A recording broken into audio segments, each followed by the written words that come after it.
Assalamualaikum warahmatullahi wabarakatuh.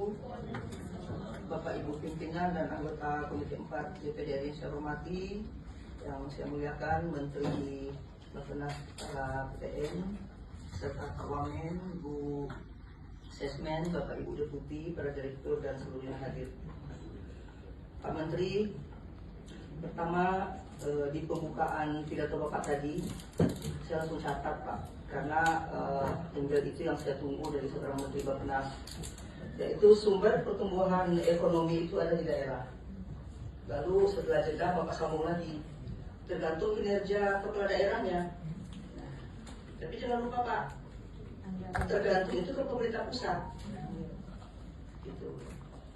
Seperti hebat apapun konsep-konsep, seperti apa kayaknya Jambi Pak, tapi kalau masih seperti sekarang, saya yakin pertumbuhan ekonomi yang diimpikan Pak Prabowo 8% itu tidak akan tercapai. Dan terbukti kan, triwulan pertama ini pertumbuhan ekonomi kita hanya 4,87. Dan itu catatan BPS terendah semenjak 2021.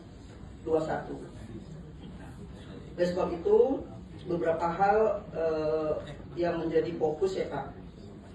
Berani tidak di zaman Pak Menteri Bappenas sekarang ini mengubah pola itu, ya. Kembalikan izin tambang ke daerah Pak. Mana daerah yang punya tambang batu bara, kembalikan izin ke mereka. Daerah nanti akan terjadi lokalisir Pak. Ada daerah yang kaya, dia akan subsidi kepada daerah yang miskin. Kemarin kami kunjungan RUU PNBP ke Swiss Pak. Swiss itu sumbangan PNBP itu hanya 4%. Tetapi dekonsentrasi yang diberikan ke daerah itu luar biasa. Misalnya Zurich merupakan kanon istilahnya provinsi tertinggi, dia menyumbang ke provinsi lain. Nah, kalau benar otonomi daerah itu dijalankan, selama ini kan enggak Pak. Satu persatu ditarik itu ke pusat. Kalau benar dijalankan, saya yakin Pak Prabowo itu 10 periode itu dipilih sama rakyat. Tapi kalau masih seperti yang dipaparkan tadi, itu kalau terutama saya Pak yang sudah berkali-kali berbicara dengan Bappenas ini, itu biasa-biasa aja Pak, nggak ada hal yang baru gitu. Nah, jadi tadi saya lihat Bapak memulainya dengan statement yang luar biasa. Bapak orang kampus, saya yakin kemurnian, kecerdasan Bapak melebihi rata-rata. Bisa Bapak yakinkan ke Pak Prabowo Pak, berikanlah otonomi daerah itu seluas-luasnya. Ini kan semakin ditarik itu Pak, apalagi sekarang guru yang dulu tunjangan gurunya dititipkan ke daerah, di stop. Apalah salahnya daerah titip di bank daerah sekitar 2 bulan, 3 bulan, ya sambil menolong bank daerah. Kalau ditarik ke pusat, ibu-ibu dari pusat memberikannya. Jadi kayaknya tidak sayang amat gitu sama daerah ini Pak. Benar. Kasihan itu Pak, bank daerah selama ini kan dititipkan ke bank BPD, mendapatkan 3 bulan, 4 bulan, enggak apa-apa gitu. Sekarang ditarik semua ke pusat.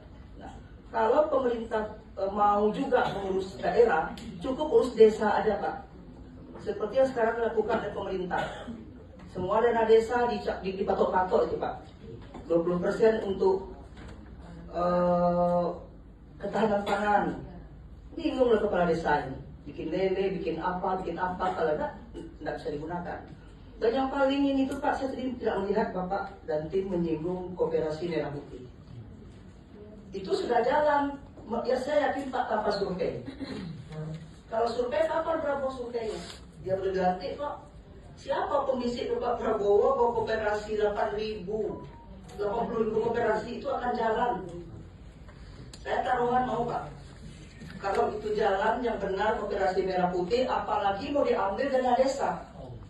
Dana desa disuruh iuran ke bank, ya, karena saya dari awal mengikuti itu. Saya berlangganan majalah Tempo, kebetulan secara digital, majalah yang dibenci oleh pemerintah, tapi isinya real gitu. Nah, jadi Koperasi Merah Putih itu Pak, apalagi kalau mau dikasih simpan pinjam Pak Menteri, ini masukkan real ya Pak. Semenjak zaman SBY ada PNPM, zaman Jokowi ada PNM Ultramikro. Rakyat berhutang itu tidak mau bayar Pak ke pemerintah itu. Karena pernah maaf ya ada penghapusan utang 5 triliun zaman Megawati di NTT, di daerah timur. itu nyebar ke masyarakat, berutang ke negara juga nggak apa-apa.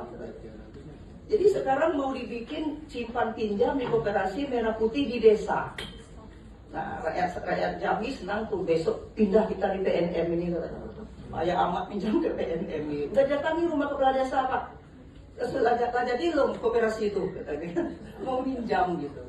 Apa populis-populis yang seperti ini diinginkan oleh Presiden sekarang? Enggak cukup lah zaman yang dulu ya, mengumpulkan massa, memberikan bansos. Buktinya Pak, bansos kan nggak ngefek juga. Kenapa gitu? Bansos nggak ngefek. Jadi yang saya catat tadi Pak, 4,53% dari pertumbuhan ekonomi itu kan disumbangkan oleh konsumsi rumah tangga. Catatan BPS, buku ini membantah ini. Itu bukan karena masyarakat tidak punya daya beli. Lalu karena faktor apa? Jumlah orang pemudik turun, jumlah orang belanja lebaran turun. Harusnya kan naik biasanya di zaman lebaran. Ini enggak, stagnan kemarin ekonomi kita di zaman lebaran tahun ini. Jadi kalau catat saya Pak, Indonesia ini memang sedang gelap gitu. Minimal di awal-awal ini masih gelap. Nah, yang bisa merubah itu Bappenas Pak. Dobrak ini Pak, kembalikan tambang, izin tambang itu ke Jambi misalnya Pak. Kaya raya Jambi itu Pak. Sawit kami banyak, ya, tambang kami banyak, tapi jalan kami buruk gitu. Daerah hanya punya kemampuan sampai 7 bulan membayar gaji pegawai. Jadi pikiran kepala daerah yang bekerja itu kusut aja Pak. Tidak ada harapan, ada yang nyesal dari bupati Pak. Habis 20 miliar, duitnya tidak ada. Jadi saya berharap banyak pada Pak Prof. Kami siap terbuka Pak. DPD ini orang pintar-pintar nih Pak.